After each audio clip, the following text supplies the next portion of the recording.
Bien, amigos, muy buenos días. Tengan todos ustedes, todos los que nos están acompañando aquí en nuestra transmisión de curso de preparación ENAR en línea. Y queremos hacerles la invitación a que nos acompañen durante todo este tiempo que vamos a estar aquí haciendo esta pequeña transmisión para las personas que van a presentar exámenes o que van a estar trabajando con el examen ENAR o que van a hacer un examen de evaluación médica o de capacitación médica y les hacen preguntas de opción múltiple. Bueno, en esta ocasión vamos a la parte número 3 de cómo contestar preguntas teóricas y vamos a ver los otros componentes que tenemos. Vamos a comenzar vamos a poner nuestro pizarrón. Y en esta ocasión vamos a hablar de esto que se llama la oveja negra. La oveja negra es una pregunta que te hacen en un examen donde 4 partes parecen coincidir. Entonces vamos a poner aquí a nuestro chiquito y vamos a poner un texto aquí. Entonces, la oveja negra, así lo llamó y ahorita voy a decir quién lo hizo. La oveja negra es la respuesta que no coincide con las otras 3 o 4, porque dependerá de las que les pongan ahí. O es diferente. Ahorita vamos a poner algunos ejemplos de lo que es la oveja negra, porque esta es una pregunta muy común que hacen en los exámenes y que hace que los estudiantes tengan dificultad para poder reconocer de qué se trata. Bien, vamos a poner una pregunta, así como ejemplo. Y como siempre les he dicho, es necesario estudiar, no reten a su memoria o a lo que ya saben ahorita, sino si un tema ustedes sienten tener debilidad de conocimiento, no sé lo suficiente de esto, denle un repaso. Esto les ayudará a estimular a su memoria y también hay que escribirlo. Si lo escriben van a poder tener la oportunidad entonces de hacerlo más sencillo. Entonces vamos a poner la pregunta aquí. Dice, no incluiría, fíjense lo que les he comentado en anteriores sesiones, de contestar lo que te preguntan. A veces no es lo que mi maestro me dijo o el eminente científico dijo, sino esto viene en un libro de texto. Entonces hay que buscarlo en un libro de texto, pero contéstalo aquello que te preguntan. Punto. Ese es el primer apartado. No interpretes o no trates el hubiera.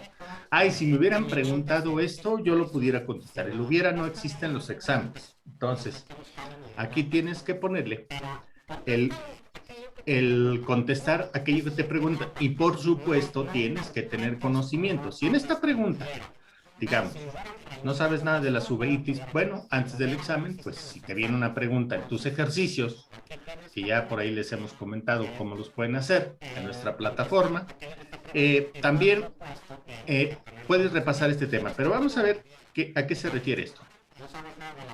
Bueno, fíjense bien, no incluiría entre las complicaciones de la uveitis.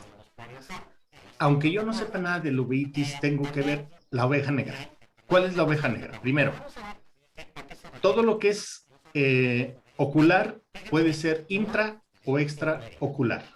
¿Cuáles son las 4 blancas y cuál es la negra aquí? Entonces, si veo desprendimiento de retina, edema macular, esto tiene que ver con la retina, está dentro del ojo. El glaucoma es una parte también dentro del ojo y las cataratas están dentro del ojo.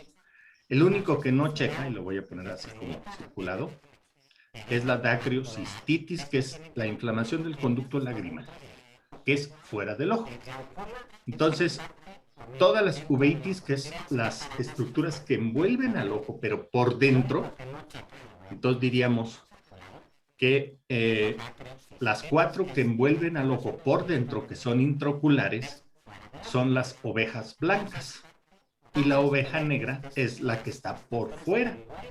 En este caso estamos hablando de la dacriocistitis. Voy a borrar esto. Borramos esto.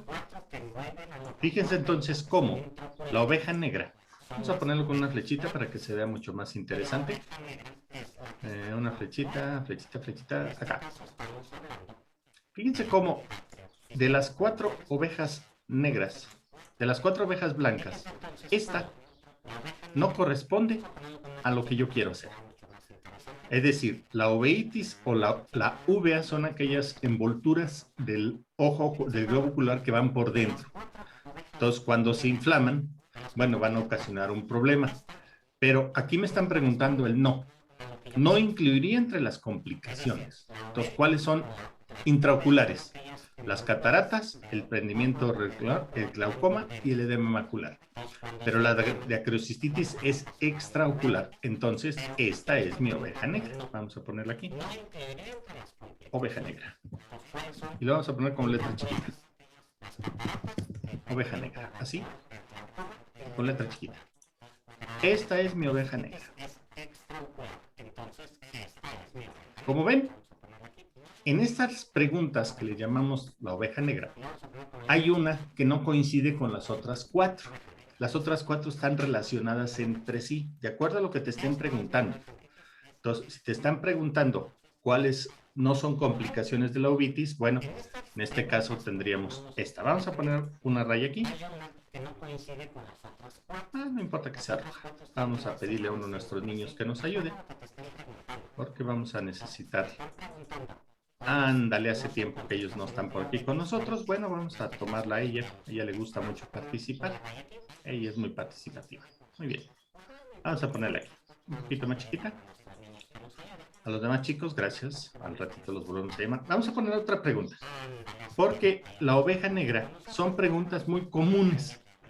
Siempre quien redacta las preguntas busca una opción verdadera y 4 falsas, pero que están relacionadas entre sí o que no tengan nada que ver. O bien usa una pregunta donde 4 son verdaderas y unas son falsas. Pueden parecer preguntas complicadas, pero en realidad solo necesitamos ejercitarnos en encontrar ese tipo de pregunta llamada la oveja negra. Porque así es como vamos a poner un ejemplo más simpático. Vamos a poner esto. Vamos a tomar esto, pero aquí vamos a tener que hacer un pequeño malabarismo. Vamos a ponerlo así. A ver, ahorita lo ponemos. Ya está. Ya está, ya está. Ok, vamos a tomarla así. Bien, a ver, pizarroncito, vamos al pizarroncito. Vamos a poner aquí nuestra pregunta. Fíjate en esta pregunta.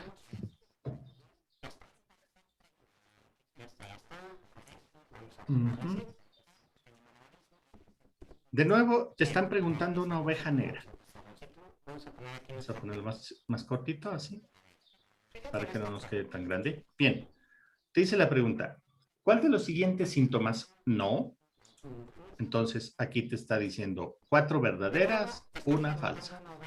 Se encuentra entre efectos adversos potenciales de los antidepresivos. Bueno, si ves, todos estos son efectos adversos, pero hay algo que está en común con todos ellos. Entonces vamos a poner una flechita, que es lo común para irnos ubicando. Vamos a ponerlo así. Si te fijas, las preguntas te dicen, ¿qué es lo común? Ponemos entonces aquí. ¿Qué es común?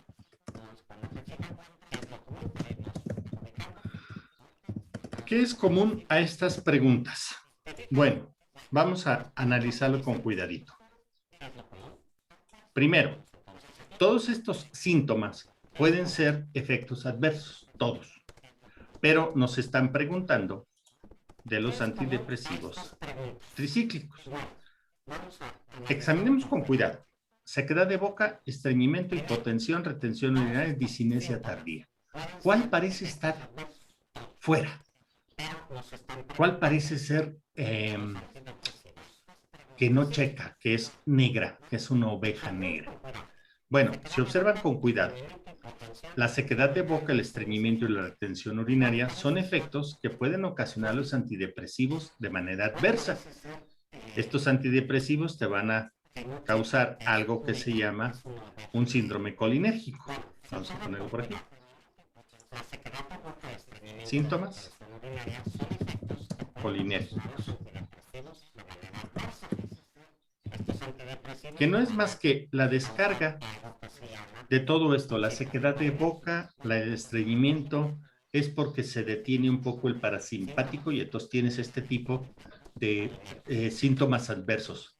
Pero la disinesia, es decir, los movimientos incontrolados, pequeños y anormales, esto no coincide. Entonces, todos estos son síntomas comunes de un antidepresivo tricíclico.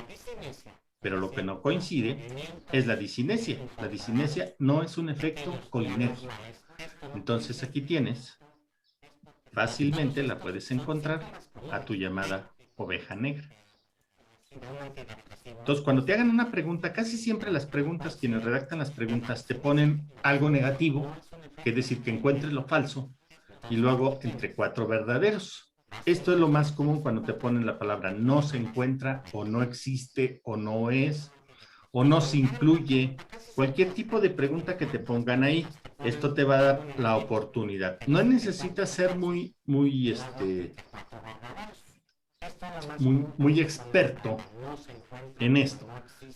¿Quién acuñó ese término de oveja negra? Porque hay que darle el crédito. Esto lo hizo un médico español llamado Eliseo Baño, con B chica.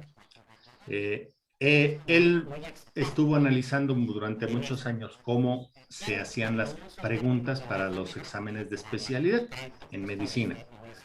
Entonces, él explicaba este modelo de pregunta y le llamó la oveja negra, y es la mejor descripción que se le puede dar a este tipo de preguntas.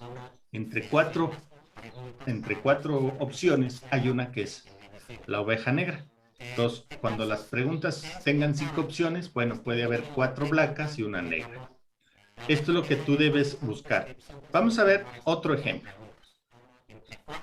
Vamos a poner aquí una un poquito más grande y más compleja, porque a veces las preguntas son un poco complejas. Vamos a ver, vamos a ponerlo aquí. Nada más déjenme editarla para que nos quede bien, porque a veces las preguntas que tomamos de ejemplos pues no están habitualmente bien diseñadas. Entonces, no diseñadas, sino tienen cortes de página diferentes. Entonces hay que acomodarlas para que nos queden bien. Entonces, esto nos va a permitir pues que puedan verlo un poquito mejor, ¿sí? Y puedan entender de qué se trata la pregunta para que la puedan también analizar junto con nosotros.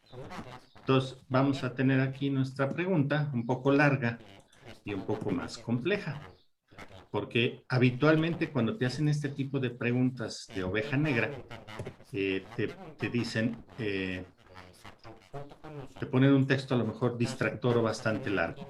Y esto es lo que a veces los que quieren hacerlo, pues te van a poner. Vamos a pedirle a uno de nuestros niños que nos ayude. Uno de nuestros niños, a ver, vamos a ver, creo que le toca a un niño. Muy bien, vamos a ponerlo a él. Lo tomamos a él. Muy bien, vamos a ponerlo aquí. Y vamos a poner la pregunta. Vamos a poner un poquito más chiquito para que nos quepa bien. Y vamos a poner aquí la pregunta. Vamos a poner una raya, color negro. Aquí para... Uy, debe ser esta. Así. Para ver cómo es la pregunta. Muy bien. Ya lo tenemos aquí. Así. Ok.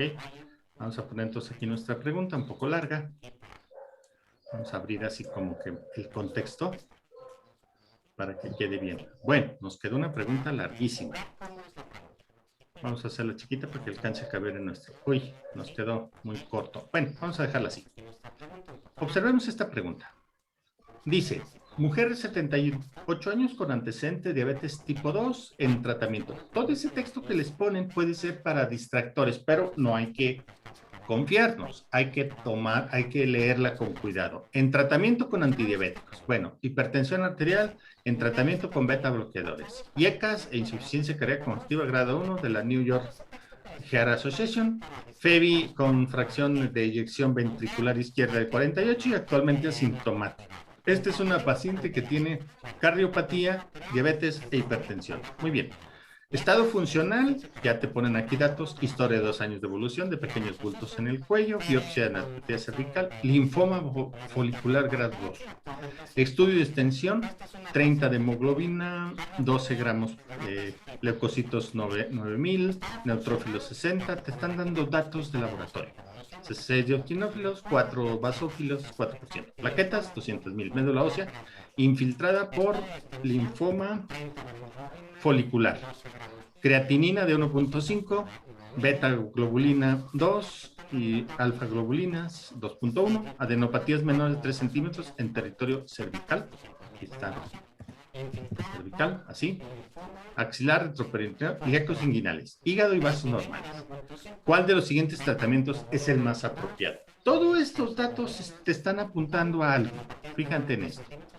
Te están hablando, ¿dónde está? Linfoma folicular. Este es el caso. Entonces aquí tienes el primer dato. Te están hablando de una paciente que tiene diabetes, hipertensión, cardiopatía, pero su principal problema de salud es un linfoma. Entonces aquí también te lo dice, médula ósea infiltrada por linfoma. Entonces estás hablando de una paciente con linfoma.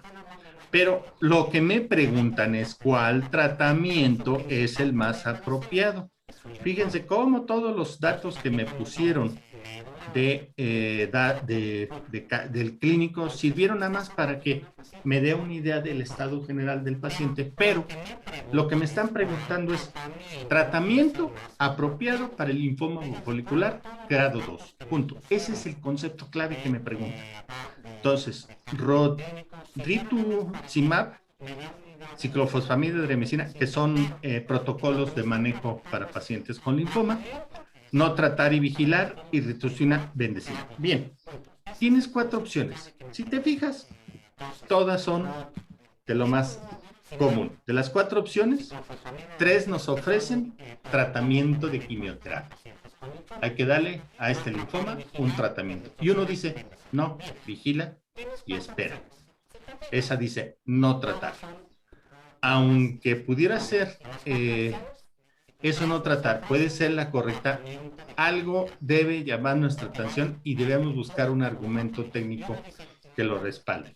En algunas leucemias y en algunos linfomas es preferible no tratar, tener una actitud un poquito conservadora y esperar, especialmente cuando el paciente que estamos tratando tiene 78 años, es decir, es un adulto mayor y va a requerir que lo estemos viendo. Entonces, vamos a ver qué es lo que marcaríamos aquí. Si somos buscadores de la oveja negra, pues tú dirías, bueno, pues esto es simple, ¿no? Solamente me doy cuenta que de las 4 opciones, perdón, aquí ya cometí un error. A ver, vamos a ver, creo que se nos fue hasta arriba, sí. Se nos fue hasta arriba. Vamos a ponerlo aquí de nuevo. Entonces, si son observadores, nuestra oveja negra se encuentra aquí. Porque hay 4 que nos están ofreciendo una quimioterapia que coincide que en todos los linfomas se utiliza un tratamiento y en otros es no tratar y vigilar. Pero dice, ¿cuál de los siguientes tratamientos es el más apropiado? El más apropiado en este caso sería no tratar y vigilar. ¿Por qué razón? Observen sus datos clínicos. En este momento la paciente se encuentra estable. Su creatinina está normal, sus monocitos están normales, sus neutrófilos están normales, los leucocitos están normales. Todo está, y tiene unas adenopatías menores de 3 centímetros, es decir, son pequeñas. Entonces, todo esto nos está diciendo que no debemos tratar, solo debemos vigilar. En este momento no es conveniente porque se trata de un adulto mayor. Todo esto que les estoy comentando es precisamente la forma en que nosotros vamos a estar buscando esto que le llamamos la oveja negra. Entonces, aquí vamos a ver esto. Vamos a poner otro ejemplo. Déjenme hacer entonces una copia de este. Aquí, ¿dónde estamos? ¿Dónde estamos? ¿Dónde estamos? Creo que estoy aquí. No, estoy aquí. Estoy aquí. Muy bien. Vamos a sacarle una copia. Ya está. Vamos a quitar todos los monitos para que nos ubiquemos para hacer una siguiente pregunta. Todo esto lo vamos a dejar. Vamos a pasar el borrador para quitar las rayas. Muy bien, pasamos el borrador por todo esto. Al estilo de Bob Ross, quitando todo. Vamos a dejar entonces esto aquí y vamos a poner otro ejemplo. De nuevo vamos a tomarla a ella, vamos a pedirle a ella que nos haga espacio. Quitamos este. Vamos a dejar estas dos por si las vamos a ocupar. Y vamos a poner una pregunta más. Una pregunta más de ejemplo. De la oveja negra. Vamos a ver. La oveja negra. La pregunta dice. Ponemos grande. Acude a una revisión programada encontrándose asintomático un hombre de 50 años diagnosticado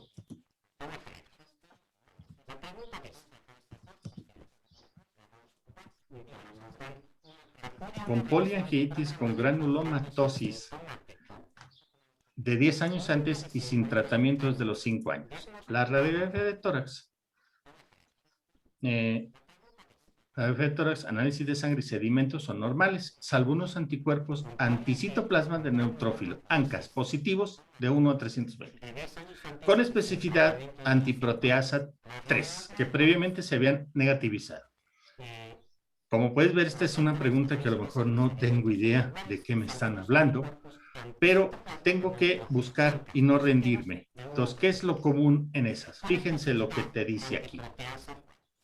¿Cuál es la actitud terapéutica más aconsejable? De nuevo, me preguntan, actitud terapéutica más aconsejable.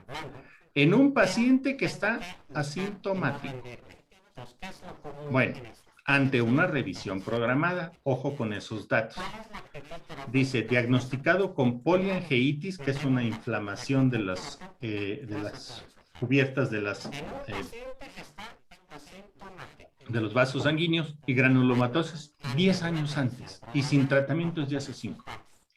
La radiografía de tórax, análisis de sangre son normales, salvo anticuerpos anticitoplasma. Tiene un incremento de anticuerpos de tipo inmunológico que previamente habían estado negativizados y que en este momento se están volviendo positivos. Pero la pregunta, lo que me preguntan es, ¿cuál es la actitud terapéutica más aconsejable? Si se fijan, hay 3 que te dicen iniciar tratamiento, iniciar tratamiento, iniciar tratamiento. Corticoides, ciclofosfamida y micofenilato de metilo. ¿Cuál parece no checar aquí? Pues la vigilancia expectante. Entonces, esta parece ser tu oveja negra. Entonces, esto es lo que no coincide. Pudiera parecer muy complicado porque te está hablando de una enfermedad que es la granulomatosis de Wegener. 3 opciones te ofrecen tratamiento y una es de vigilancia. Destaca esto que te digo, 3 de tratamiento, una no. Esa es la oveja negra. Aunque hay muchos argumentos que pudieran ser, recuerda lo que dice el resto de la pregunta. Se encuentra asintomático, está en un proceso donde se están apenas aumentando los anticuerpos, no ha tenido mayor problema, lleva 5 años sin tratamiento. Entonces, toda la intención de esta pregunta es la oveja negra. Entonces, todos te piden que hagas un tratamiento y a veces cometemos el error de creer que iniciar un tratamiento, pero te están poniendo 3 opciones y una que te esperes tantito. Entonces, lo mejor, todo apunta a que la respuesta es la número 4. Vamos a poner una más. Ya para cerrar esta parte y continuar con la siguiente. Vamos a poner aquí la pregunta. Subimos un poquito. Vamos a abrir aquí un poquito. Ponemos esto. Vamos a dejarlo así. Y vamos a abrirlo un poquito más. Esta es una pregunta quizá muy sencillita, pero para algunas personas, sobre todo cuando nuestro problema no es precisamente la neuroanatomía o la neurofisiología, esta pregunta de 5 opciones dice, ¿cuál de los siguientes síntomas de nuevo te aparece el no se observa? En las lesiones de la neurona motora inferior, neurona motora. Entonces, ¿cuál de estos? ¿Cuál parece coincidir y cuál parece no estar? Bueno, te están diciendo, esto no necesitas saber mucho en neurología, solo necesitas ser lógico y buscar tu oveja negra. Observa lo siguiente. Te dice, neurona motora. Vamos a ponerlo con rojo para que se vea más ilustrativo. Neurona motora. ¿Cuál de estas 4 cosas que tú ves aquí son motoras? Vamos a poner una flechita. Una flechita. Esta. ¿Cuál de esto que ves aquí son motoras? Si te fijas, parálisis, vamos a irlas palomeando. Parálisis, fasciculaciones, arreflexia y amiatrofia. Todos estos tienen que ver con una cuestión motora. ¿Cuál no coincide? La hipoestesia. Esto es simple y sencillamente una oveja negra. Ay, no me quiere dejar. Bueno, vamos a ponerla aquí. Yo quería agarrar eso, pero bueno, vamos a ponerla aquí. Entre paréntesis. Oveja negra. Así, entre comillas, perdón. Así, oveja negra. Los 4 de arriba son motoras, no sensitivas. Entonces, la hipoestesia es sensitiva. Esta es la que parece no coincidir. Entonces te dicen, ¿cuál de los siguientes signos clínicos no lo vas a observar? En las lesiones de la neurona motora. Neurona motora. Ojo con esto. Si te dijera neurona sensitiva, la cosa cambia. Pero te están preguntando, la neurona motora, ¿cuál de estas 5 son ¿cuál de estas 5 son motoras? Las 4 primeras. Y ahí puedes ver que la hipoestesia es una de las manifestaciones que no vas a encontrar en las lesiones de la neurona motora. Por eso, esta alteración sensitiva. Entonces, vamos a sacar una conclusión. Y así como muy sencillito. Conclusión, entonces. También ahorita le pedimos a uno de nuestros niños que nos ayude. Vamos a poner aquí una conclusión. Así, grandota. Y le ponemos, si 3 respuestas o 4, si 3, dependiendo de cuántas preguntas trae, cuántas opciones tenga.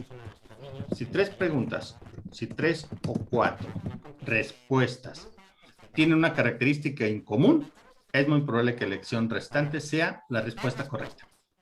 Vamos a pedirle a nuestros niños señaladores. ¿Dónde están? A ver, ¿dónde están aquí? ¿Dónde están estos que señalan? Estos. Muy bien. Vamos a ponerla. Creo que ella. Ella siempre le gusta participar. Vamos a ponerla aquí. Muy bien, chicos. Entonces, esta es nuestra conclusión. Vamos a ponerla más abajo para que nos quede así. Lo que llamamos la oveja negra.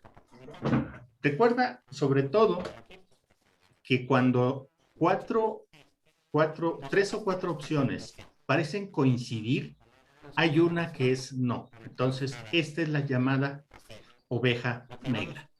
Bueno, vamos a continuar ahora con el siguiente tema que vamos a hacer, que es muy común también que les ocurra. Vamos a ponerle así que dice, ¿qué hacer cuando algo no suena o me suena raro? Vamos a ponerle cuando algo suena. Vamos a ponerlo así, cuando algo suena.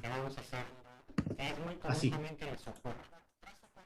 A lo mejor es una pregunta que yo en lo anterior ya lo vi, o ya se me hizo conocido, o parece como que lo vi en algún lado. Que así como que esto me suena. o lo he visto en algún lado, o lo he escuchado antes. Pero cuidado con lo que te preguntan, porque entonces te vas a encontrar con esto, que qué pasa cuando algo suena. Algo suena. A esto le vamos a llamar conocimiento exacto, pero no es tan simple porque el conocimiento exacto en medicina es complejo y amplio y no es fácil de dominar. ¿Cómo le podemos hacer cuando sabemos algo, pero la pregunta nos suena rara? Entonces, vamos a ponerlo aquí. Tengo el conocimiento, pero la pregunta me suena rara o diferente a lo que yo sé. Así. Cuando me preguntan algo de lo que yo sé, pero en la forma en que me plantean la pregunta, me suena rara. O algo me suena. Me confronta, dirían algunos. O choca con lo que yo supuestamente sé.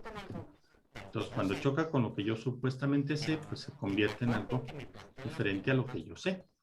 Vamos a poner entonces el ejemplo. Vamos a pedirle a nuestros niños que nos ayude. Vamos a pedirle a uno de ellos. Ahora le toca a uno de los niños. Vamos a pedirle a él que nos acompañe. Ok, que nos ponga aquí la pregunta. Un poquito más chiquito, así. O bien, vamos a hacerlo grande para que aquel niño parezca estar en el fondo. Muy bien, así. Vamos a poner la pregunta. Vamos a abrirle un poquito aquí y vamos a ver entonces. ¿Qué lo dicen? Cuando algo no te suena, dice la pregunta. Señale la respuesta falsa a la leucemia mieloide crónica. 5 opciones. Pero me están preguntando de nuevo falsa. Falsa. Entonces, 4 verdaderas.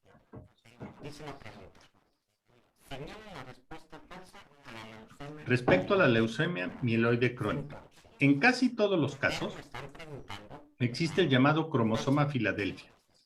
Habitualmente existe una elevación de la fosfatasa alcalina leucocitaria. El interferón alfa es una alternativa terapéutica.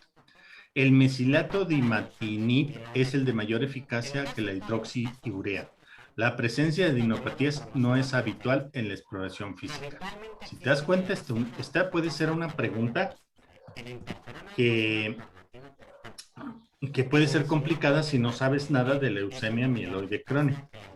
Pero supongamos que te vas a enfrentar a una pregunta de la que has tenido un poco de conocimiento. Sabes que las leucemias mieloides crónicas son lesiones de la médula espinal, son cánceres de la médula y aparecen de manera muy lenta, muy progresiva.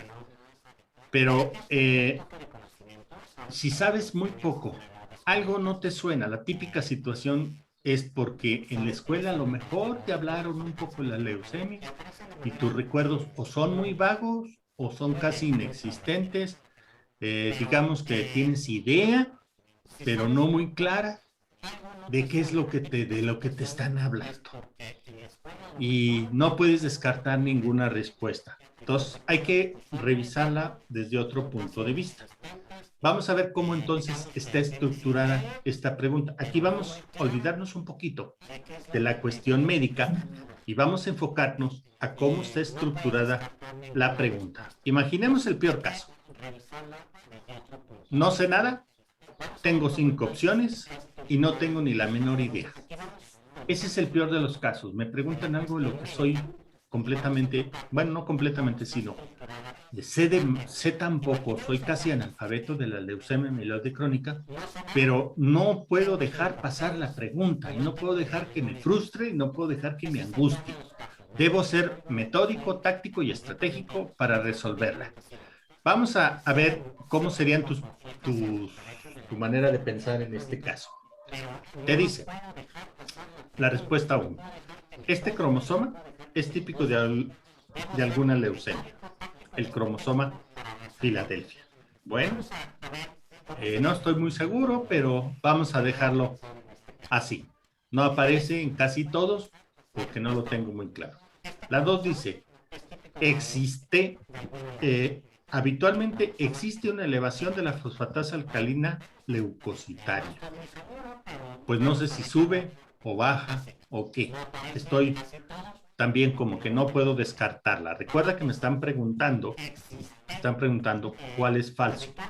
Todo puede ser verdadero. Entre mis ojos todo es verdadero. La número 3 dice, me suena el interferón.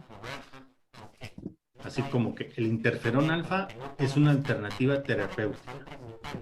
No estoy muy seguro si es el alfa, beta, teta o qué es el interferón, pero no estoy muy seguro. La 4 dice, no sé ni cómo se trata una leucemia, si es el mesilato o es la hidroxiurea.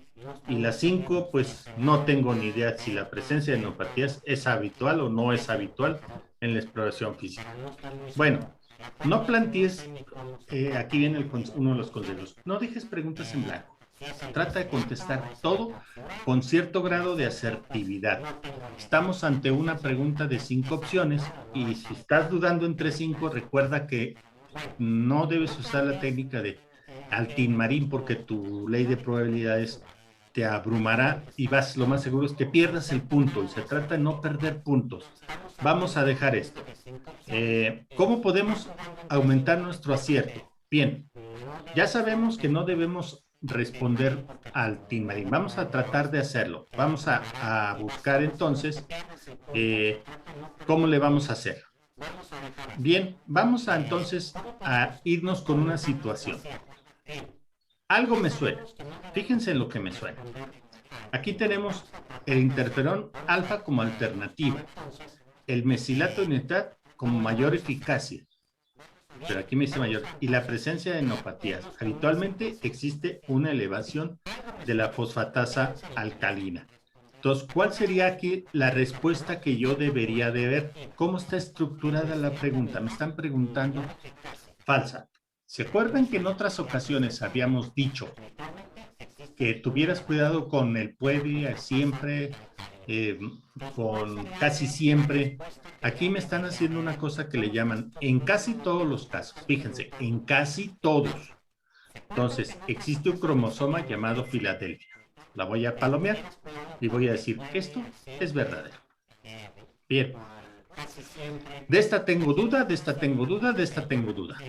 Pero aquí puedo poner un poquito de sentido común en decir, el mesilato de imatinib es de mayor eficacia que la hidroxiurea.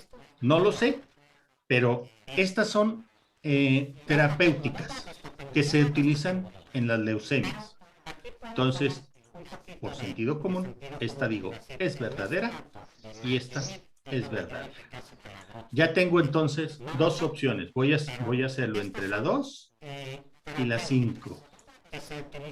Esto significa que yo voy a aumentar mis probabilidades al 50% de probabilidad de obtener la respuesta correcta. Porque ya descarté todo lo demás. Recuerda que no debes contestar nada más por contestar, sino utiliza una estrategia. Me están preguntando falso, entonces, si en todos los casos existe el llamado cromosoma Filadelfia, yo esta la voy a marcar así. La voy a descartar como la respuesta correcta. Digo, esto es verdadero. El mesilato es de mayor eficacia. Al ser una terapéutica, también es verdadero. Y luego, la presencia de neuropatías no es habitual. Esto no estoy muy seguro que lo sea. Pero me están diciendo, no es habitual. ¿Qué tal si lo fuera? Entonces, lo que me están preguntando es que si la leucemia amiloide es crónica, entonces no es habitual que aparezca en la exploración física. Puede tardar años. Entonces me voy a quedar con la número 2, la voy a marcar con rojo, que va a ser mi respuesta correcta. Habitualmente existe una elevación de la fosfatasa alcalina leucocitaria, que tiene que ver con la leucemia mieloide, pero esta es crónica. Esto sería más en las leucemias agudas, no tanto en las crónicas.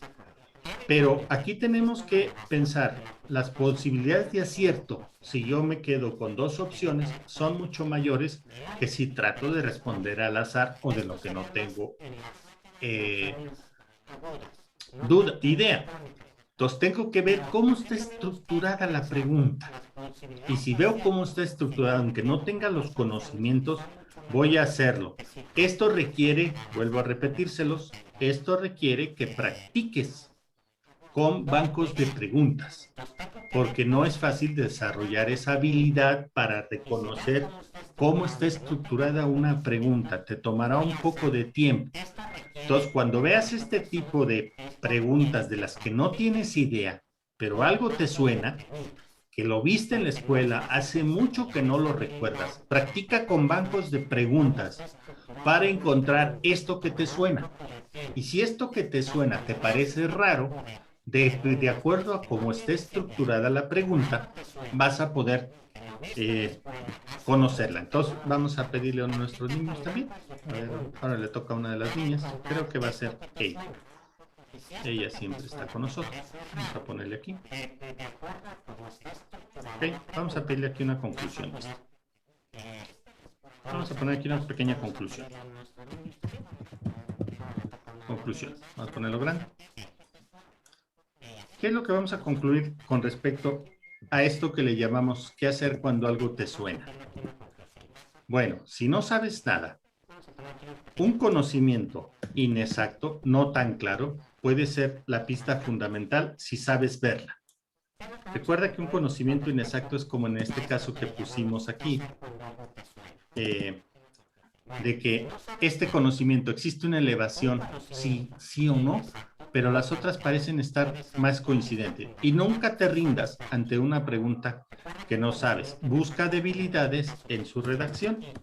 Esto te va a llevar a que si analizas con cuidado y logras descartar, en un caso de que sean 5 opciones, descartar 3, vas a estar en igualdad de circunstancias para que tu pregunta se vaya, o tu respuesta, tu probabilidad de obtener puntaje con esta pregunta llegue al 50%.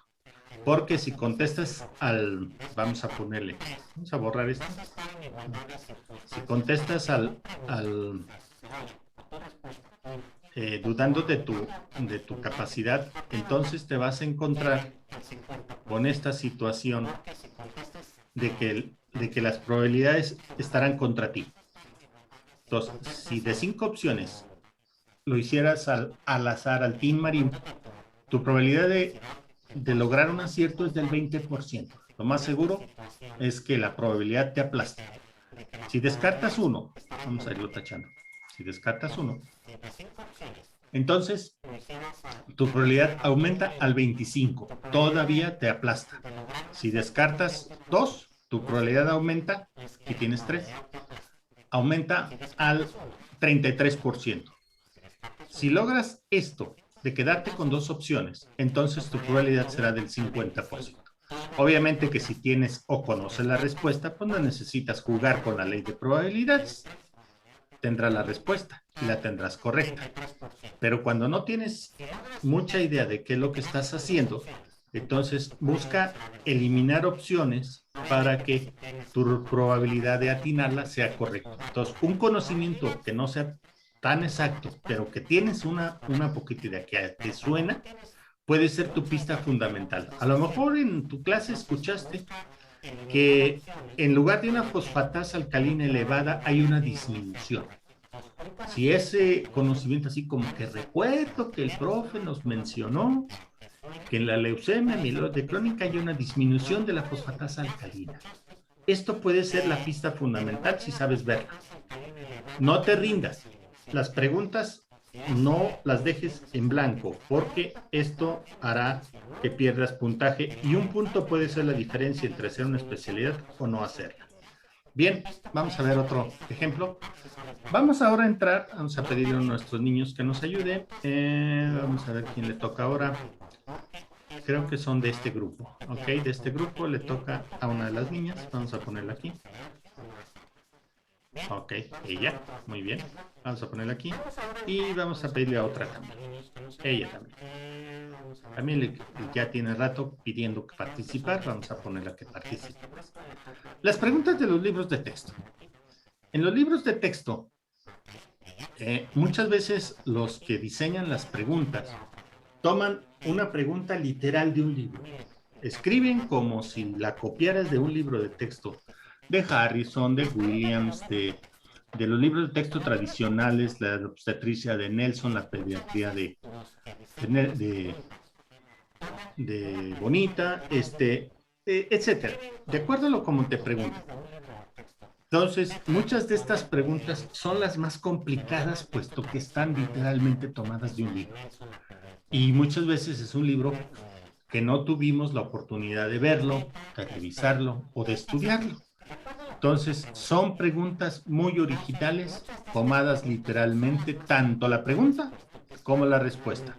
Entonces, vamos a poner aquí un pequeño argumento.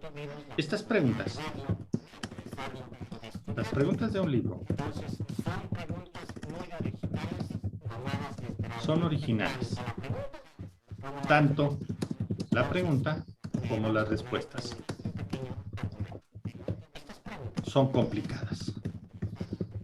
Estas son quizá las preguntas más complicadas porque te están tratando de confrontar tus conocimientos contra un libro de texto y habitualmente vas a perder. Entonces, estas preguntas son complicadas. ¿Cómo las hacen los que diseñan las preguntas? Bueno, agarran un libro de texto y luego de ahí sacan una pregunta. Hay métodos para hacerlas de que hay que copiar 4 frases de un libro y luego ponerlas como si fueran respuestas y solamente modifican una para que sea la falsa o la correcta o algo así. En cierta forma es como lo vemos. Vamos a poner un ejemplo. Vamos a poner aquí un ejemplo. Vamos a abrirlo aquí un poquito. Así. Así. Bien. Vamos a ver esta pregunta. Dice. Vamos a ponerlo mediante. Esta pregunta puede parecer compleja, pero es de un libro. Así. Dice, las vacunas del papilomavirus frente al carcinoma cervical han demostrado su eficacia mediante... De nuevo, contesta lo que te preguntan. Te están preguntando sobre las vacunas, sobre la eficacia de las vacunas. Esta palabrita es la que te da el concepto clave. Eficacia. Eficacia de una vacuna del papilomavirus. Bien, dice, la demostración es que no aparece cáncer cervical en los vacunados. Esta es una pregunta de un libro. La demostración de que se producen anticuerpos tras la vacunación. Luego viene la demostración de protección frente a la aparición de lesiones preneoplásicas. Sin 2 de 3, 2 tercios, asociadas a los virus incluidos en la vacuna. 4. La demostración de la remisión del cáncer cervical en las mujeres vacunadas. Y 5. Estudios clínicos no controlados. Bueno, la pregunta dice, las vacunas del papiloma frente al carcinoma han demostrado su eficacia. Esto lo sacaron literalmente de un libro y hay unas respuestas que te pueden decir de dónde viene la respuesta que fue tomada de un libro. Vamos a poner una flechita. Fíjense en esto. Cuando son preguntas de un libro, vamos a ponerlo aquí abajito. Si sospechas que es pregunta de un libro de texto, observa las respuestas, vamos a ponerle largas. Así. ¿Qué sucede? En los libros de texto es muy común que tú encuentres una justificación, una palabra, una frase larga que te diga que esa pregunta salió de un libro de texto. Porque la respuesta o una de las respuestas es muy larga. Esta es una pista. Entonces, te están preguntando, las vacunas del papilomavirus frente al carcinoma han demostrado su eficacia ¿mediante qué? Si observas las respuestas, todas te pudieron hacer dudar, ¿sí? Pero hay una que está larga. Dice, la demostración de la protección frente a la aparición de lesiones preneoplásicas C3 asociadas a los virus incluidos en las vacunas. Esta es una respuesta de un libro. Porque los estudios clínicos no controlados no han demostrado una eficacia, y menos porque no son controlados. Y la demostración de que no aparece cáncer cervical en los vacunados, aún con las vacunas, pueden aparecer cáncer. También la demostración de que se producen anticuerpos tras la vacunación, pues eso no me da la eficacia. Pero esta palabrita larga de protección frente a la aparición de lesiones preneoplásicas, que es lo que ocasiona el papilomavirus, una lesión preneoplásica. De nuevo, si tú tienes duda sobre cuando estés haciendo ejercicios con bancos de preguntas, anota esto. Puedes anotarlo esto en tu mapa de repaso de los papilomavirus, así le puedes llamar, ¿no? Y pones ahí esto. Protección, la eficacia de las vacunas es la protección frente a la aparición de lesiones preneoplásicas. La demostración de la remisión. El cáncer cervical no remite en mujeres vacunadas. Así de simple. Pero lo que llama la atención es la respuesta larga. Esta respuesta que te están poniendo. Entonces, si sospechas que es una pregunta de un libro de texto, observa esas respuestas, porque te están dando una idea por dónde va. Es el típico ejemplo de que esa pregunta proviene de un libro de texto. Cuando tú te enfocas en eso, te vas a dar cuenta que ese tono, esa redacción así muy académica, muy didáctica, muy científica, viene de un libro. Entonces, habitualmente, cuando veas esto, te vas a dar cuenta por dónde viene. Vamos a poner otro ejemplo. Aquí tenemos una un poquito larga. Vamos a ponerla aquí. También que viene de un libro. Al venir de un libro, bueno, pues es mucho más sencillo a veces entender cómo le vamos a hacer. Vamos a acomodarla primero porque no está desacomodada. Vamos a acomodarla primero. Creo que quedaría más o menos así. Vamos a acomodarla primero. Ya está. Bien. Vamos a poner entonces nuestra pregunta aquí en el pizarroncito. Una pregunta larga. Vamos a poner una raya para dividirlas un poquito, para que vean esto, así. Ajá. Bien. Esta pregunta dice: señale la afirmación correcta con respecto a la brucelosis. De nuevo busca aquella frase muy larga, pero hay que leerlo todo, ¿sí? Hay que leer todo. Entonces, dice, esta infección suele tratarse con un solo antibiótico para evitar la aparición de resistencias. Pues un solo antibiótico te daría más resistencias, ¿sí? Bueno, la neurobrucelosis es una manifestación frecuente y grave. Hasta hoy, la inmunización de los animales frente a brucela no ha podido utilizarse como medida preventiva. 4. Administrar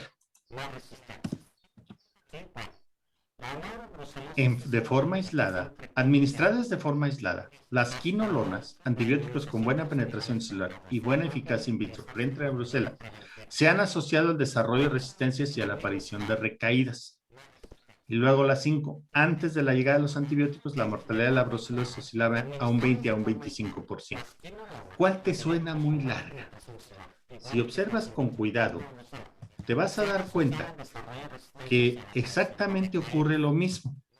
La pregunta larga, académica, muy completa, que es la número 4. Vamos a poner una flechita aquí. Vamos a reducir poquito y aumentar el tamaño para que nos quede. No, vamos a dejar el tamaño que está, pero vamos a hacerlo. Fíjate en esta respuesta. Vamos a poner la flechita para acá para que no se nos desacomode. Ajá. Fíjate en esta respuesta. El caso es igual al anterior. Es una respuesta larga, académica, muy didáctica, muy científica.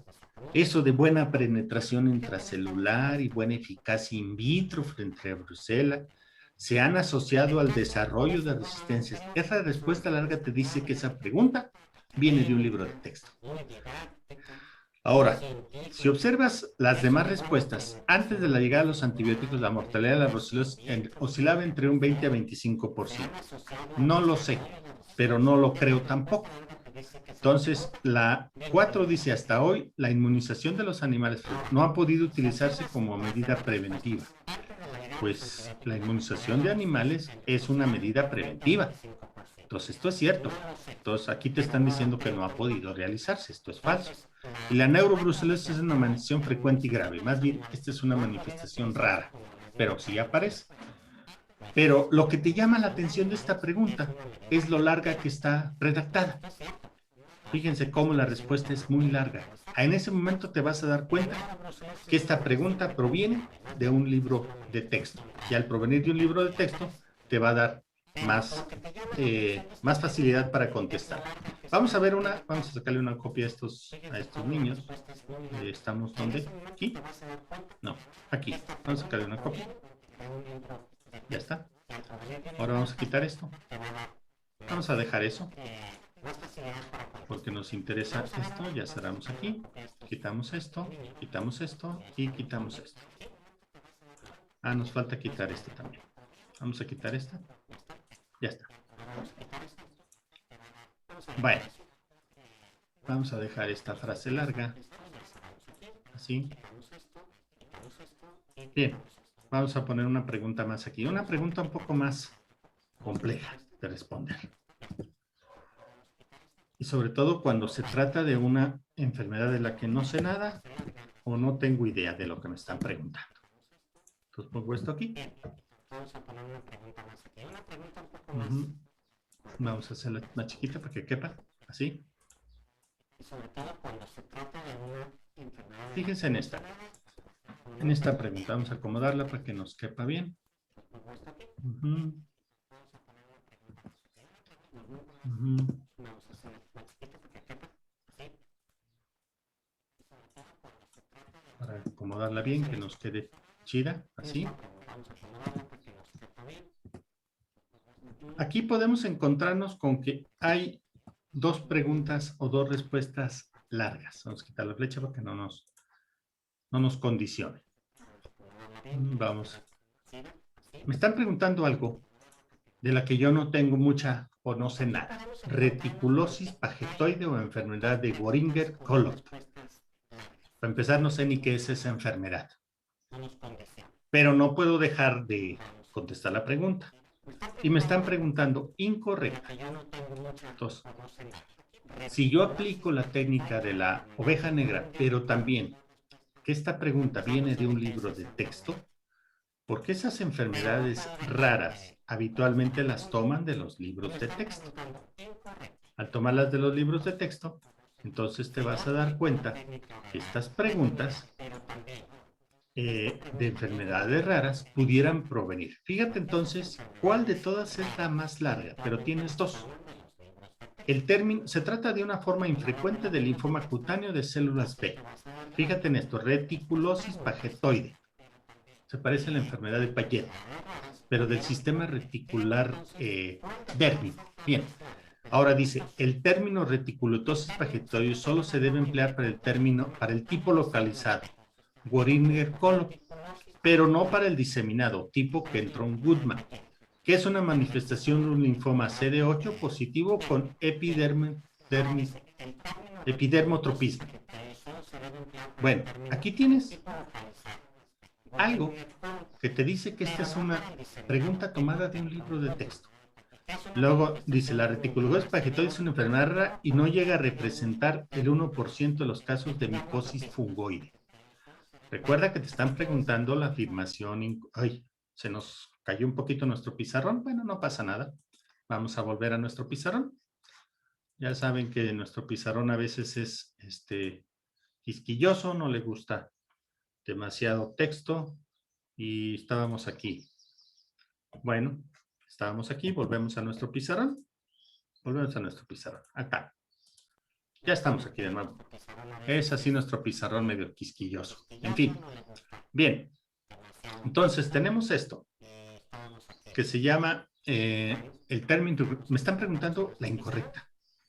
Bueno, los linfocitos T neoplásicos son positivos para CD3 y CD4 con positividad variable para C. Y aquí viene otra que también está un poco larga. Esta.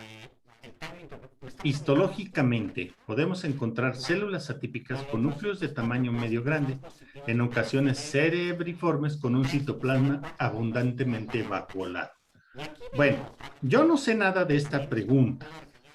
Parece imposible atinarle, porque no sé nada de esa enfermedad. Es más, ni siquiera tengo idea de cómo se manifiesta o cuáles son. Pero puede resultar sencillo si lo analizas con cuidado. Fíjate en esto. Dice, se trata de una forma infrecuente de linfoma cutáneo, y luego la 3 dice, se trata de una enfermedad micosis fungoide. Tanto una forma infrecuente como una enfermedad rara. Una te habla de linfoma cutáneo y otra te habla de casos de micosis fungoide. Nos están preguntando la incorrecta. Entonces, una y otra pueden ser verdaderas, porque estas enfermedades son raras. Entonces, se trata de una forma infrecuente de linfoma, ¿cierto? Se trata de una reticulocytosis, de una enfermedad que puede presentar micosis fungoide, también puede ser cierto. Por lo tanto, ninguna de estas dos es la respuesta correcta. Recuerda que me están preguntando cuál es lo incorrecto. Ahora, la 2 y la 4 dice, el término solo se debe emplear para el tipo localizado. Esta es una respuesta tomada de un libro de texto. Entonces, si esto está así de largo, pero recuerda que te preguntan lo incorrecto, te están preguntando lo incorrecto, este término largo te está diciendo que esto es cierto. Entonces, que se trata del tipo localizado, pero no para el diseminado. Fíjate entonces las palabritas Boringet-Collop y Kentrum-Goodman. Este es el diseminado, este es el localizado. Y esto salió de un libro de texto. Entonces dice, solo se debe emplear. Ah, muy bien, incorrecto. Entonces la número 2 es cierta. Y luego ya dijimos que la 3 y la 1 pudieran ser verdaderas y me quedan la 4 y la 5 como respuestas verdaderas. Los linfocitos T neoplásicos son positivos para CD3 y CD4 con positividad variable para CD8. Y luego dice la 5. Histológicamente podemos encontrar células atípicas con núcleos de tamaño medio grande, en ocasiones cerebriforme, con un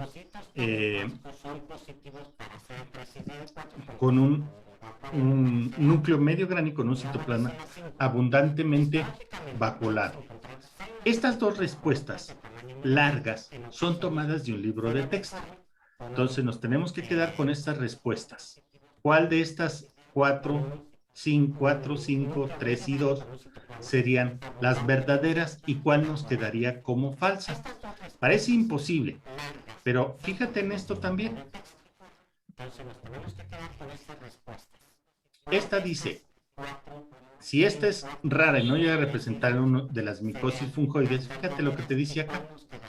No debe ser para el tipo de un linfoma CD8 positivo que tiene que ver con esta. Entonces, la número 4 también es verdadera. La número 3 es verdadera. Y la número 2, al estar tomada de un libro de texto de manera literal, así de larga, te vas a encontrar con que la respuesta incorrecta es la número 1. Se trata de una forma infrecuente de linfoma cutáneo, porque está hablando de que este es una micosis fungoide, no es un linfoma. Wow, esto pudiera tomarnos tiempo, pero recordemos que cuando no tenemos una idea, busca esas palabras que son demasiado largas. y que por lo regular esas respuestas largas tienen que ver con haber sido tomadas de un libro de texto. Entonces, si tienes manera de razonarla, te vas a dar cuenta que todo esto son sencillas. Bueno, vamos a pedirle a nuestras niñas, ellas, observa la respuesta larga y vamos a poner aquí una conclusión. Conclusión. Así. ¿Qué vamos a concluir aquí? Pues lo que ya hemos dicho, ¿no?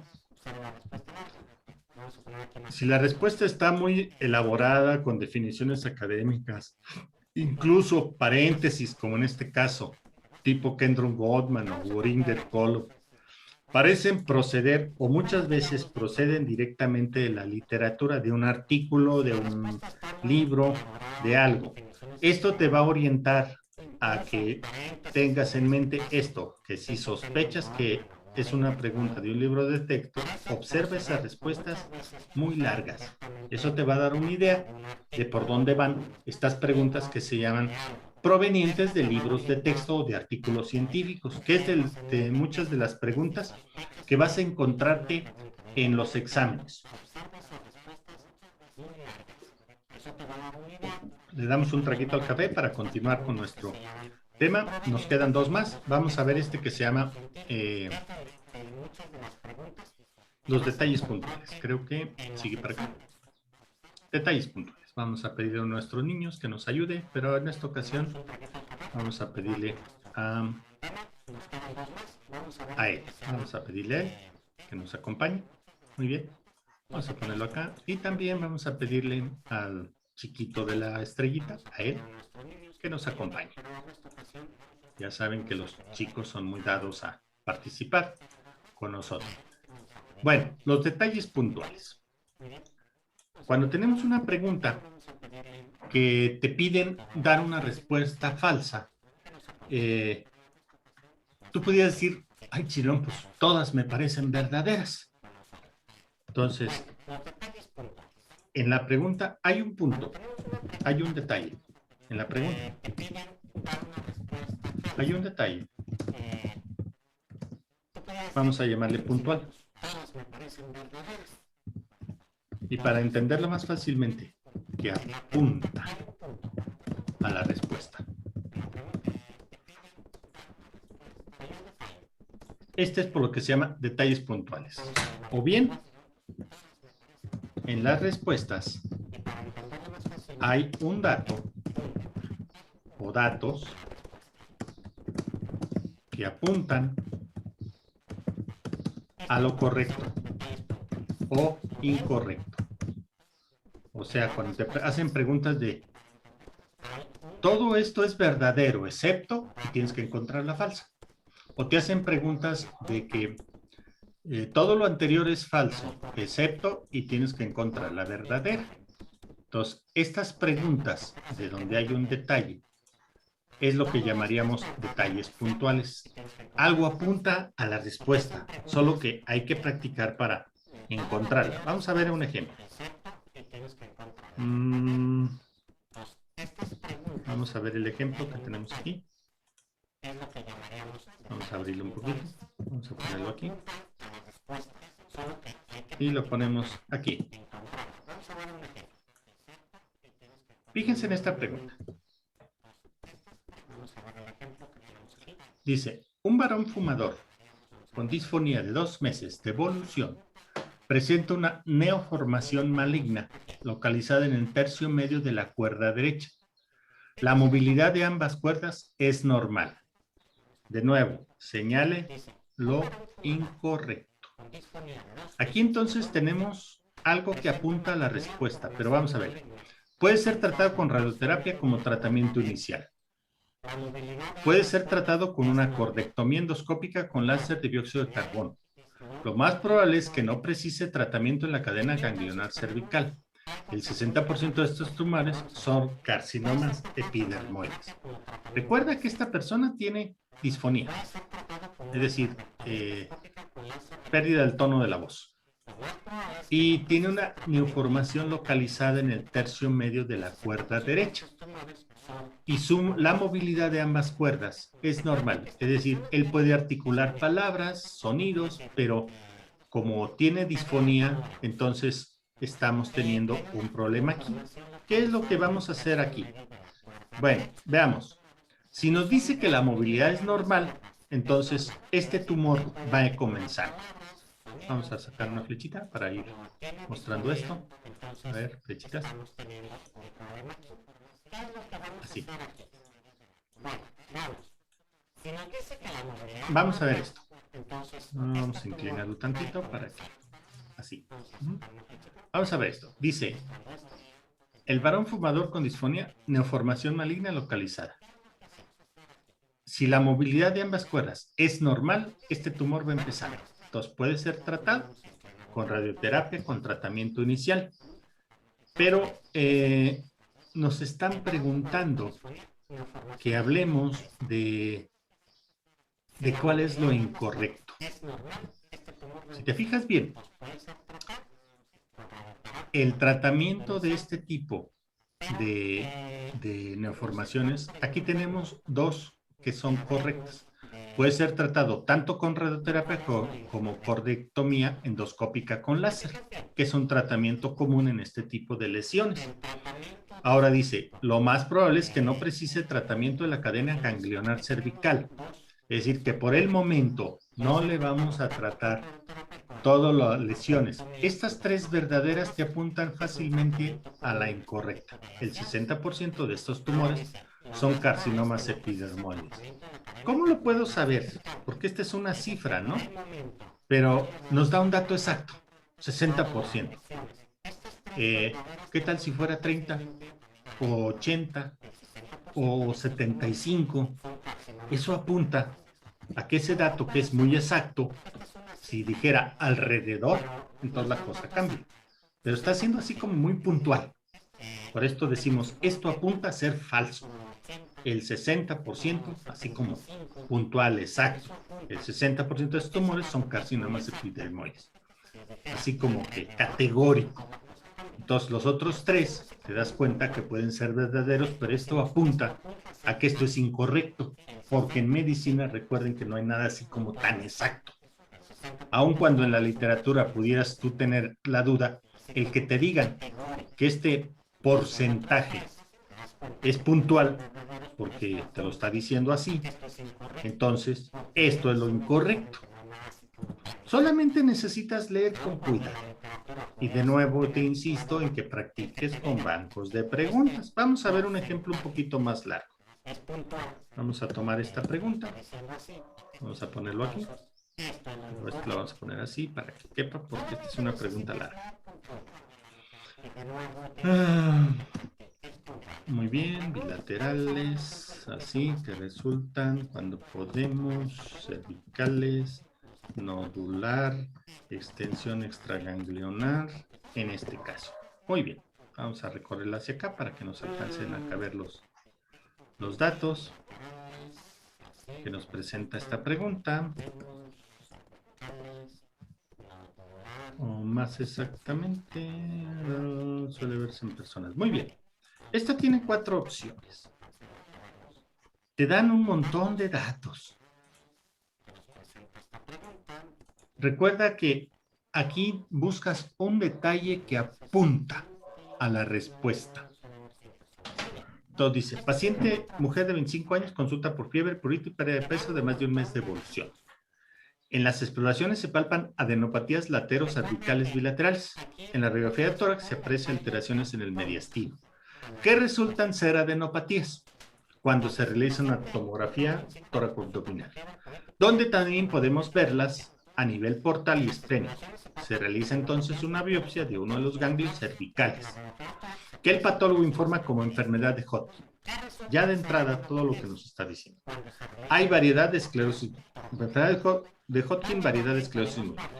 El estudio de médula ósea es negativo y no encontramos evidencia de extensión extraganglionar. Señale la respuesta, de nuevo, falsa. Con respecto a este caso, Entonces, me están preguntando algo de la enfermedad de Hodgkin con variedad de esclerosis nodular.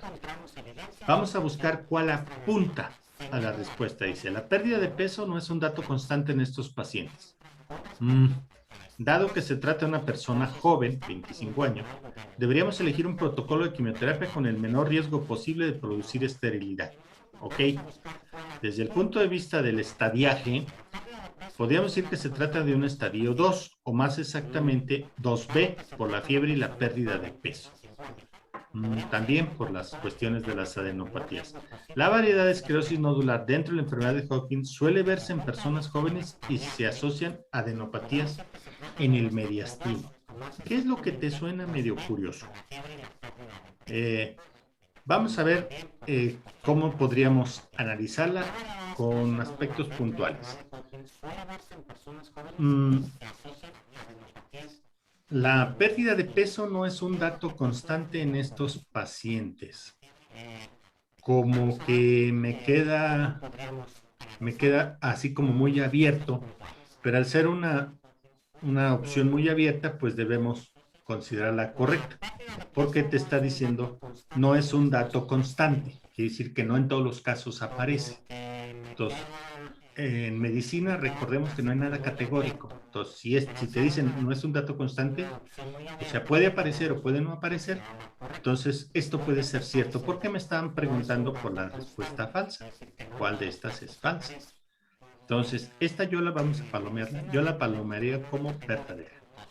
Porque me está diciendo que no es un dato constante. O sea, no en todos los casos aparece.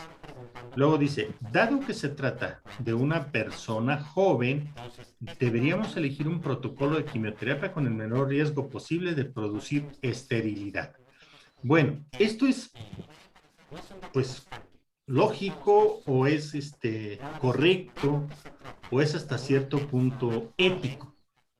Si vamos a hablar de tratar con un protocolo de quimioterapia, necesitamos que esto sea el menor riesgo posible para producir esterilidad. Por lo tanto, recuerde que me están preguntando de la falsa. Esto se considera verdadero. Hay que hacer un protocolo al tratarse de una persona joven. Por eso fíjense que la respuesta dice, dado que se trata de una persona joven, tiene 25 años, deberíamos elegir un protocolo de quimioterapia con el riesgo posible. Esto es muy, muy lógico y muy sencillo, a pesar de que esta paciente tenga eso y no sepamos mucho. En la pregunta 3, dice, desde el punto de vista del estadiaje, podríamos decir que se trata de un estadio 2, o más exactamente 2B, por la fiebre y la pérdida de peso. A ver, aquí me dice que tiene adenopatías laterocervicales bilaterales. Ese ya es un estadio 2. Luego, cuando se realiza un ataque, también podemos verlas a nivel portal y esplénico. Son adenopatías, de nuevo, no son metástasis. Por lo tanto, no ha llegado al nivel 4, 3 o 4. Entonces me voy a quedar con esta y la marco como una respuesta verdadera, porque me está diciendo que desde el punto de vista del estadiaje, esta respuesta es correcta. La 4 me dice, la variedad de esclerosis nodular dentro de la enfermedad de Hodgkin suele verse en personas jóvenes y asocian adenopatías en mediastino. Aunque acá no los pone, podemos darnos cuenta que la 4 también es uno de los detalles que podemos tener en cuenta.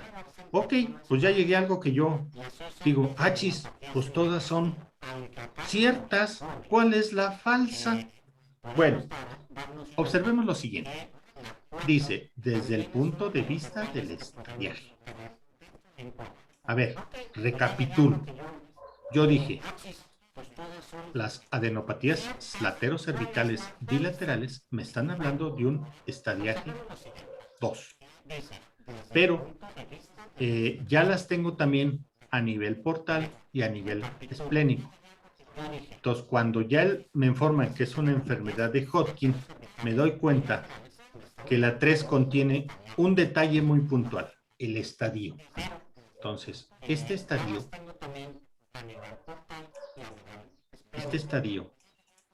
es lo que claramente apunta a ser falso, puesto que me está dando este detalle puntual. Voy a borrar. El detalle puntual se llama estadiaje. Es cierto que estos tumores, dice más exactamente,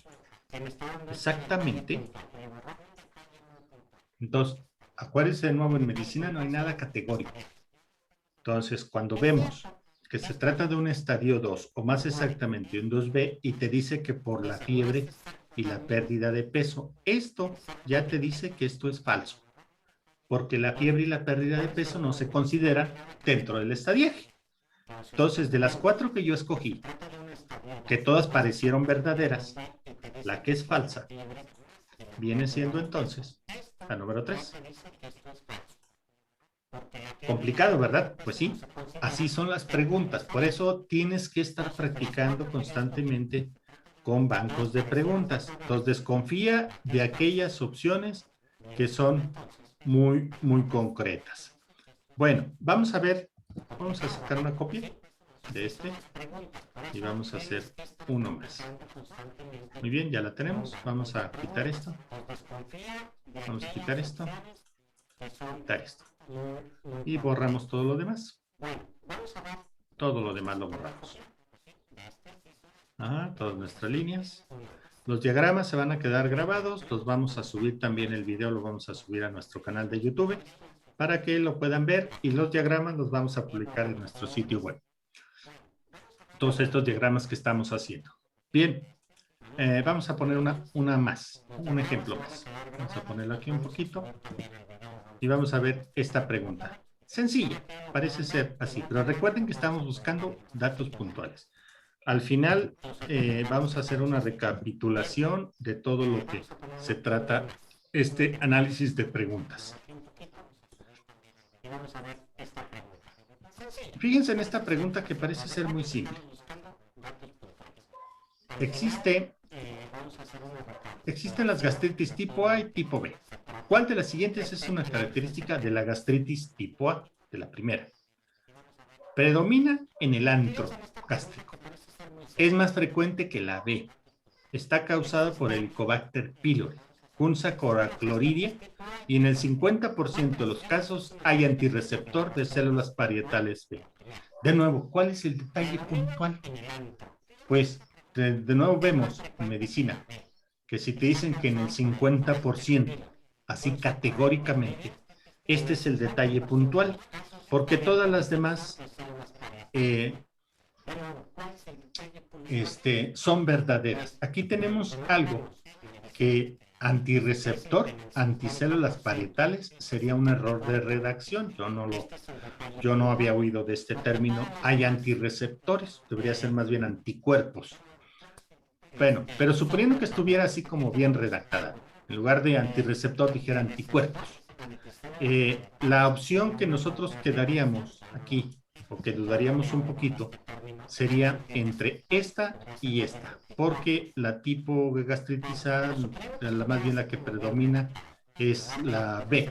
Entonces, aquí tenemos, es más frecuente que la B, sí, está causada por el, ambas tienen que ver, y cursan con acloridias. Entonces, lo que te dice cuál de las siguientes es una característica de la primera. Así como que muy categórico, ¿no? Todas estas que vas a estar viendo necesitas descartarlas con mucho cuidado, porque este tipo de gastritis son gastritis autoinmunes, y precisamente por esto que llamaron el antirreceptor, que debería ser el anticuerpo. Entonces, la solución más clara sería que estas gastritis que tenemos aquí, señale cuál de las siguientes es una característica de la primera. Predomina en el antro, es más frecuente que la B, está causada por Helicobacter pylori, Coxa con acloridia, y en el 50% hay receptores. Estas son gastritis autoinmunes.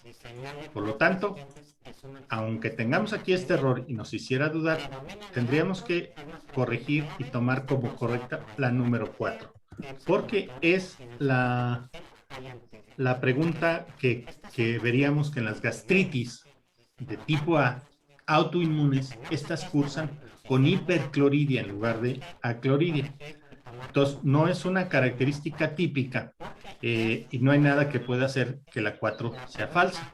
En cambio, la 5 es una pregunta que tiene un punto débil. ¿Podrías estar seguro de eso, de que el 50% pueden ser más, pueden ser menos? Bueno, aquí tendrías que decidir entre marcar la 4 y marcar la 5, porque ambas son características de la primera. Muy bien, vamos a sacar aquí una conclusión. Vamos a poner aquí una conclusión. Conclusión. Vamos a ponerlo un poco grande para que quepa.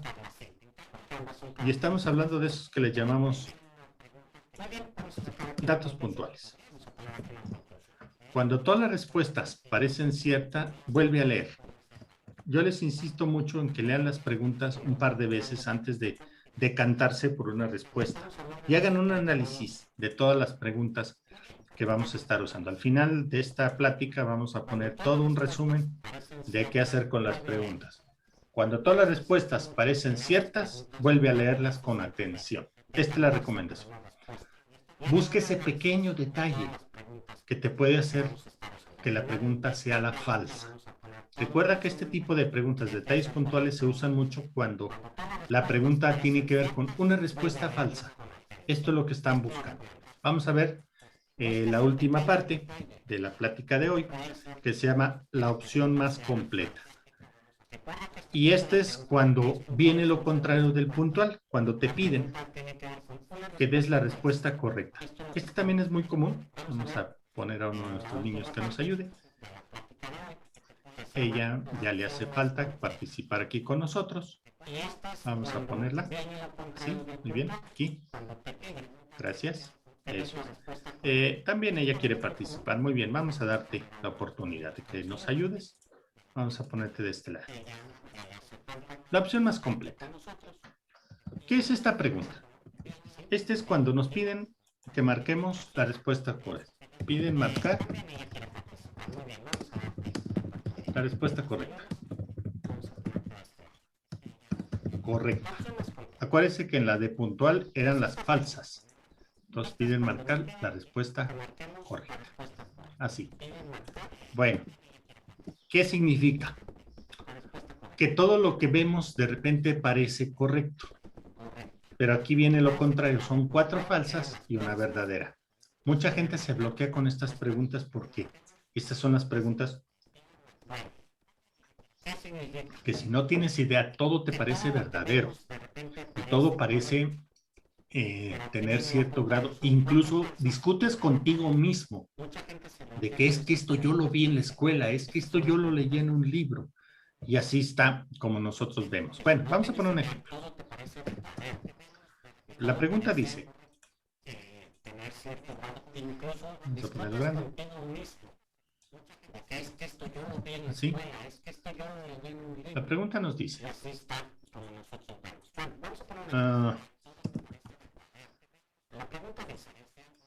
así, un hombre de 70 años es diagnosticado de arteritis temporal de células gigantes. Se debería iniciar tratamiento con, aquí te están preguntando, ¿con cuál tratamiento debes empezar? Y ves prednisona, prednisona, prednisona, prednisona y ciclofosfamida oral. Pero ¿cuál es la opción más completa? Bueno, pudiera parecerte así como que un aspecto de caso clínico, ¿qué debo de hacer? Pues a veces un paciente responde. Recuerda la mantra que debes tener. Contesta lo que te pregunta. Es muy sencillo que en este caso tú debas usar una respuesta de prednisona, puesto que se trata de una enfermedad inflamatoria, la arteritis. Entonces, tanto la 1 como la 5 se van a descartar, porque estás viendo aquí esto que se llama proceso inflamatorio y cuyo tratamiento es un antiinflamatorio. De entrada, esto lo descartas y luego te dice que aquí, si descartaste ciclofosfamida, pues también acá tienes ciclofosfamida y por lo tanto esta la debes descartar. Ahora, esta dosis es muy baja. Bueno, ¿cuál es la opción más completa? Pues si das nada más prednisona, estarías tratando la parte inflamatoria, pero necesitas algo más, entonces la opción más completa es la número 4. La opción número 4 te dice prednisona de 40 a 60, calcio, vitaminas y bifosfanato. Esta es la opción más completa. Como ves, puede parecer un poquito al principio complicado, pero si lo lees con cuidado, tiene una lógica muy aplastante. ¿Sí? Tienes un proceso inflamatorio y tienes 4 tratamientos de prednisona, que es un antiinflamatorio esteroide potente, y por lo tanto, y tienes una ciclofosfamida en 2 partes. Entonces, en esas 2 partes, tú debes escoger que la ciclofosfamida no se usa. Entonces, aquí te están preguntando la correcta. La correcta es la opción que tiene más datos o la opción más completa. Vamos a poner una raya aquí para analizar una pregunta más. Muy bien, ahí no. No, esperen. Ya está. Vamos a ponerla aquí. Ok. Vamos a analizar una pregunta más. No son tan diferentes, pero, bueno, aquí concluimos esta parte. Vamos a poner algo bien interesante. Una conclusión muy refrescante y muy sencilla. Conclusión. Y ahorita vamos a hacer un resumen de todo esto que hemos estado platicando, que se llama cómo contestar preguntas en los exámenes de tipo ENAR. Bueno, cuando 2 opciones te parezcan correctas, debes elegir o establecer o analizar cuál es la respuesta más completa.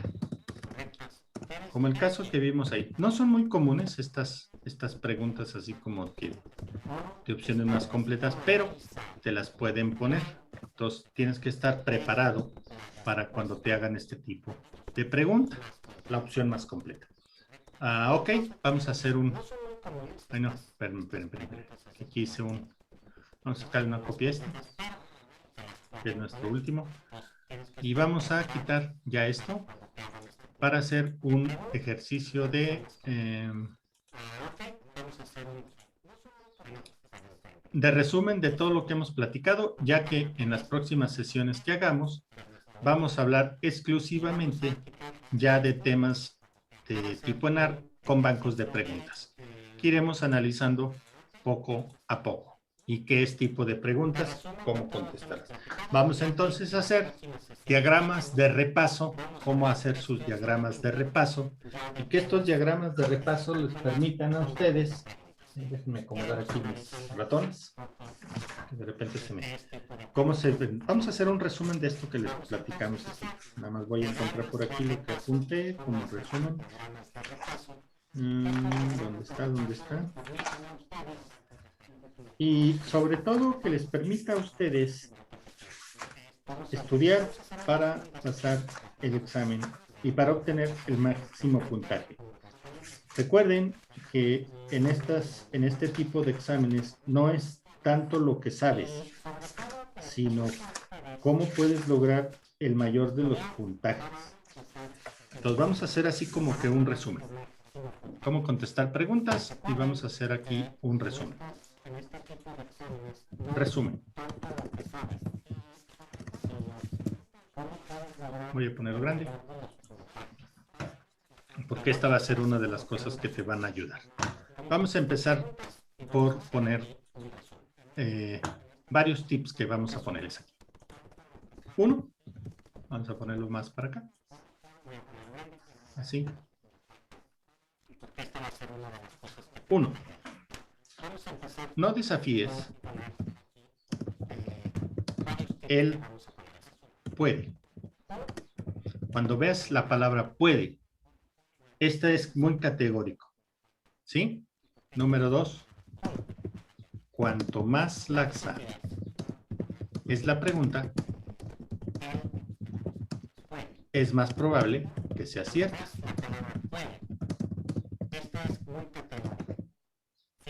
Vamos a poner eso así para irlos dividiendo en bloques. Ahora vamos a poner aquí número 3. Un número 3.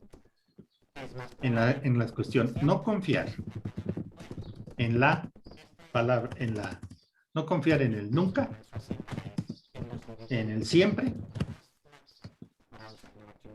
o en debe o es obligado. Estas preguntas son de tipo restrictivo y que te van a hacer fallar. Entonces, cuidado también con la palabra patognomónico, porque esto te va a hacer fallar. Entonces, no confíes en esas frases que veas por ahí. La número 4, recomendación número 4. Si ves dos palabras idénticas, dos frases o dos respuestas o respuestas, lo voy a poner entre comillas, idénticas o parecidas, la respuesta es una de las dos.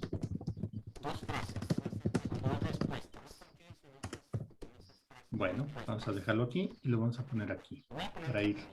Vamos a crear otro para ir creando esto. Número 5. Busca pequeñas distinciones en las frases. Una de esas en las frases. Una de esas es la correcta. Vamos a alargarlo acá. Número 6. Cuando veas preguntas cuya respuesta es opuesta, una de ellas es la correcta. Bueno, vamos a recorrerlo aquí y lo vamos a poner aquí. Vamos a tomar otra vez uno más. Número 7. Número 7. Ay, le moví. Si algo te suena o tienes conocimiento inexacto,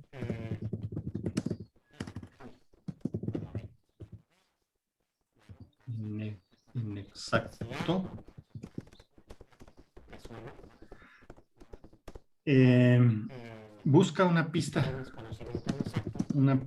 fundamental, si sabes verla. Vamos a recorrer esto hacia acá. Así. 8.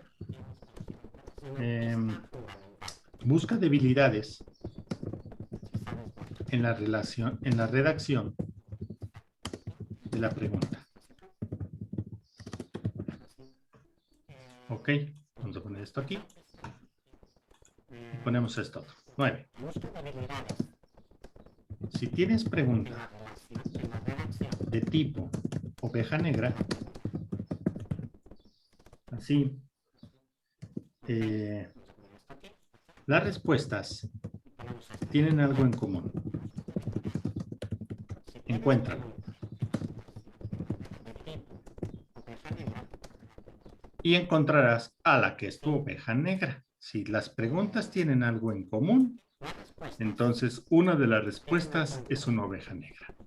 Lo que vimos al principio de esta charla. Entonces, encuentra esa pregunta. Encuentra tu oveja negra. Número 10. Las respuestas muy elaboradas provienen de libros de texto. Entonces, a mayor elaboración, es posible que sea correcta. Es muy probable o altamente probable que sea la correcta. Precisamente porque la redactaron de un libro. Vamos a dejar esto y lo vamos a poner aquí. Número 11. Ponemos los detalles puntuales lo que vimos hace un momento, requieren releer la pregunta y las respuestas para encontrar el apuntador. Vamos a ponerle así, para entendernos mejor. Para entender al apuntador. ¿Qué es lo que apunta? A la respuesta. Bueno, ya se nos movió un poquito. Vamos a bajarlo, que no se nos mueva tanto. Volvemos de nuevo aquí. Y la número 12, vamos a ponerle, si ves que dos opciones son las correctas, o parezcan serlo, elige la que tenga la opción más completa. Bien. Vamos a pedirles a nuestros niños que nos acompañen, ya que ellos siempre están aquí con nosotros. Le gusta mucho participar. Ok, creo que ya con eso les dimos respuesta a lo que queremos revisar. Déjenme ver por aquí qué otra nota tenemos que sea importante para esto que estamos platicando con ustedes. De qué es lo que debemos responder en este tipo de exámenes. Creo que ya sería todo. Sí, ya sería todo.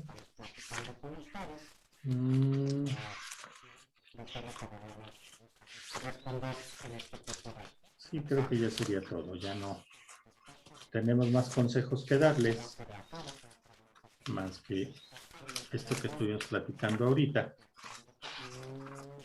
de qué debemos hacer con nuestros bancos de preguntas. Muy bien, vamos entonces ya a poner aquí a los chiquillos que nos acompañan siempre en nuestras preguntas. Ok, aquí.